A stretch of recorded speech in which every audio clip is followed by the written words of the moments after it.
আজকে আমরা একটা শর্ট ভিডিওর মাধ্যমে, হয়তো শর্ট হবে না, সল্ট আর সুগার কেন আমরা অ্যাভয়েড করব এটা নিয়ে ডিসকাশন করব। এর আগেও আমরা সল্টের ওপর বলেছি যে সোডিয়াম আমাদের খাওয়া উচিত না, এবং সুগারের ওপর আমরা বেশি মাত্রায় আজকে ধ্যান দিচ্ছি।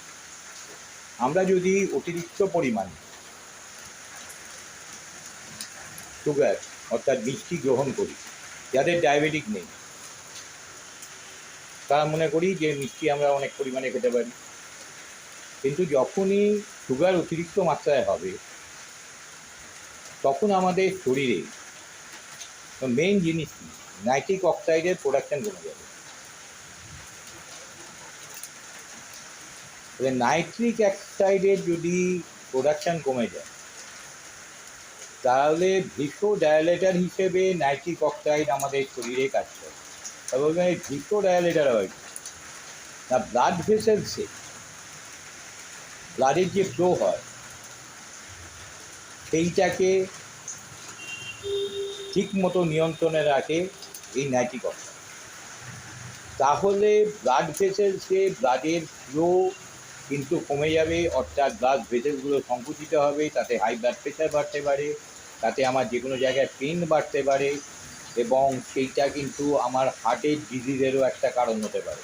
দেখবেন আপনাদেরকে অনেক সময় বলা হয় যে মিষ্টি অ্যাভয়েড করো, অর্থাৎ সুগার অ্যাভয়েড করো, কিন্তু এই মিষ্টি অর্থাৎ সুগার আমাদের তো প্রত্যেকটা পুজো আচ্ছা ধর্ম পার্বণ সবেতেই লাগে, তো আমরা তো সবসময় একে অ্যাভয়েড করি না বা করতে পারিও, কিন্তু আমাদের এটাকে ভাবতে হবে যে আমরা এটা অ্যাভয়েড করব।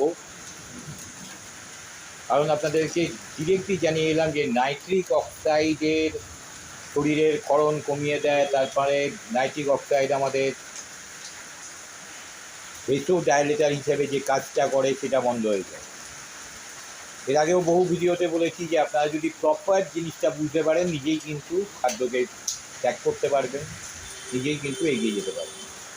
তার জন্য এটা ব্যাখ্যা করলাম। তাছাড়া এই যে সল্ট আমাদের WHO মত অনুযায়ী, ওয়ার্ল্ড হেলথ অর্গানাইজেশনের মত অনুযায়ী আমাদের নেওয়া উচিত দিনে টোটাল 5 গ্রাম। আমরা যে সমস্ত খাদ্য গ্রহণ করি তাতে 5 গ্রামের বেশি আমাদের হয়ে যায়। সেই কারণে আমরা যেগুলোতে বেশি পরিমাণে অ্যাডেড সুগার থাকে, যেমন প্যাকেট ফুড, মুড়ি, চানাচুর, কোনো রকম চিপ, কোনো ভুজিয়া, কোনো fast food, junk food, fried food, এগুলোকে আমরা অ্যাভয়েড করব। তাহলে আমরা 5 গ্রামের মধ্যে হয়তো রাখতে পারবো।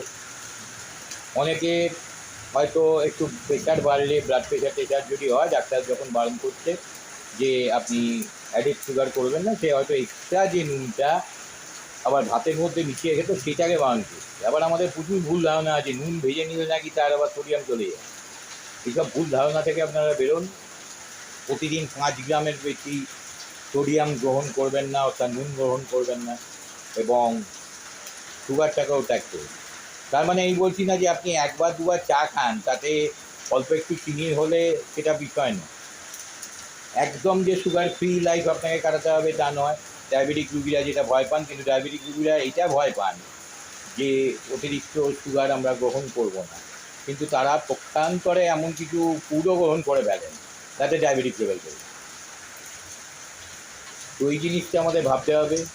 ব্লাড প্রেশারই থাকুক আর সুগারই থাকুক, যদি মিল্ক খাই লো ফ্যাট মিল্ক, বারবার বলা হচ্ছে যদি দরকার হয় যে গ্রিনারিজের ওপর আপনারা চলে আসুন, সবুজ শাকসবজি, কিন্তু তার ফাইবার বেস করে খাবেন।